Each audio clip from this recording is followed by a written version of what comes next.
वज़ीर बल्दी नज़्म व नस्क KT रामा राव ने जुमेरात को मेट्रो रेल भवन में एयरपोर्ट, मेट्रो और मेट्रो के दीगर तौसीई प्रोजेक्टों पर एक जायजा इजलास मुनक्किद किया। इस इजलास में चीफ सेक्रेटरी ए शांति कुमारी और दीगर सीनियर अफसरान ने शिरकत की। हैदराबाद को आलमी मियार के बुनियादी ढांचे की सहूलियात के साथ एक आलमी शहर बनाने के चीफ मिनिस्टर चंद्रशेखर राव के विजन की वसी पैमाने पर वजाहत करते हुए KTR ने भीड़ और आलूदगी को कम करने और शहर को आलमी सतह पर मुसाबकती शहर में तब्दील करने के लिए अवामी नक्लो हमल की अहमियत पर जोर दिया ताकि बड़ी सरमायाकारी को राग़िब किया जा सके।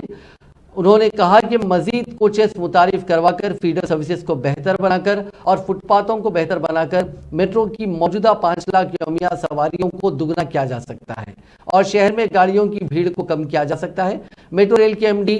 NVS रेड्डी के तफसीली पावर पॉइंट प्रेजेंटेशन के जवाब में वजीर ने मुताल्लिका महकमों और तंजीमों को हिदायत दी कि वो शनाख्तशुदा सरकारी जायदादों को फौरी तौर पर metro Hyderabad airport metro limited के हवाले करें ताकि तामीराती सरगर्मियां शुरू की जा सकें।